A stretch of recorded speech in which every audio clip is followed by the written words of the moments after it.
Kumusta mga brad? Kapag sinabi nga po nating Indian motorcycle, kilalang kilala dyan yung brand na TVS. Dito sa Pilipinas, maaaring yung iba hindi pa kilala ang brand na yan. Kasi nga, puro lang kayo the big four. Yung iba hindi pa naniniwala na may Indian motorcycle dito. Kasi ang alam lang nila, Indian Mingo. Oo nga no? Yung Indian Mingo ba nanggaling sa India? Maliban nga po sa sports bike ng TVS, meron na po silang scooter na dinala dito. At yun nga po ay ang TVS Ntorq 125 na minsan nga napagkakamalan ng iba na made in China.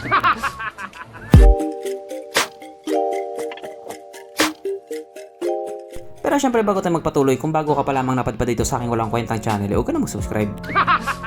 So yun na nga, maliban nga po sa mga Japanese, Taiwanese, Chinese motorcycle, meron din pong Indian motorcycle dito sa Pilipinas.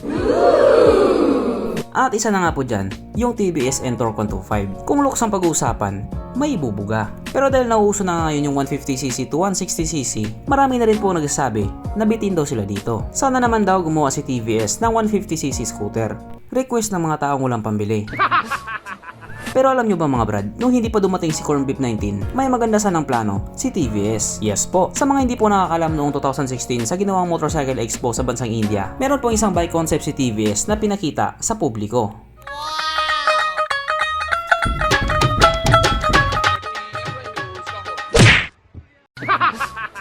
At ito nga po ay ang TVS Ntorq 210 or 210. Yan nga po ay isa sa mga malupit na bike concept ni TVS na plano nga sana nilang ilabas 2019 onward.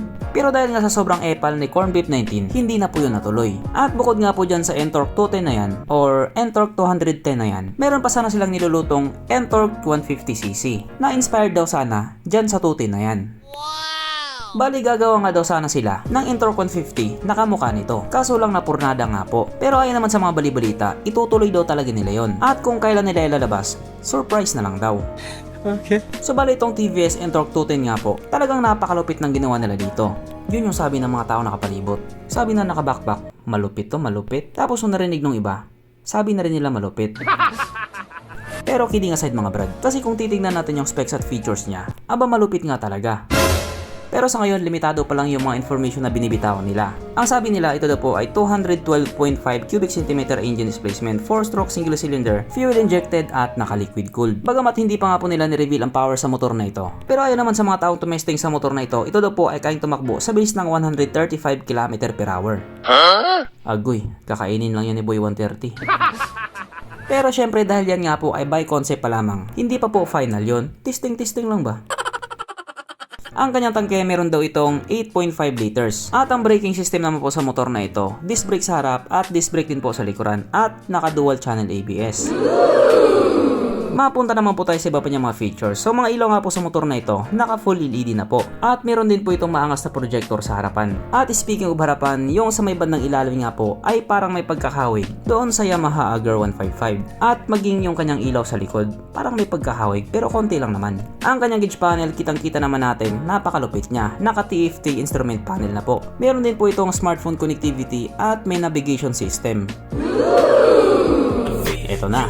Nandito na po tayo sa exciting na part, ang kanyang mga suspension. So sa harapang bahagi nga po, ito ay ginamitan ng pangmalakasang upside down fork. At sa likuran naman po, ito ay gumagamit ng single-sided monoshock. Na yun nga po sa mga tao nakagamit sa motor na ito, maganda ang bounce.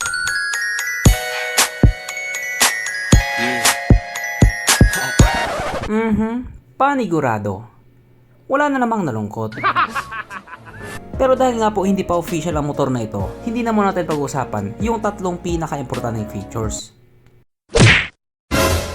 So hanggang dito na lang muna mga brad, kung may gusto kong sabihin or gustong idagdag doon sa mga sinabi ko, mag-comment ka na lamang sa baba. At syempre katulad ng dati, hindi magtatapos ang video na ito na hindi sumisigaw ang nag-iisang hari ng shoutout. At alam niyo na kung sino yun.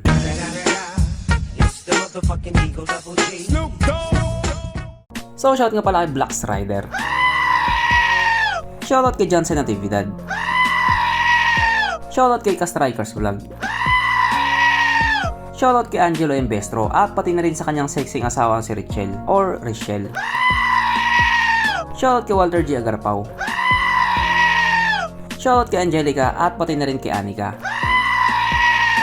Shoutout kay James Alvin Torres. Shoutout kay Alec Luis Tolentino at pati na rin sa kanyang magandang girlfriend na si Diana May Rosano. Shoutout kay Joscoro Montes at pati na rin sa kanyang asawa na si Maymay. Shoutout kay Von Ordona. Shoutout kay Philip Garcia. So hanggang dito na lang muna mga brad at muli ride safe, stay at home at stay safe at syempre, stay alive, K-bye.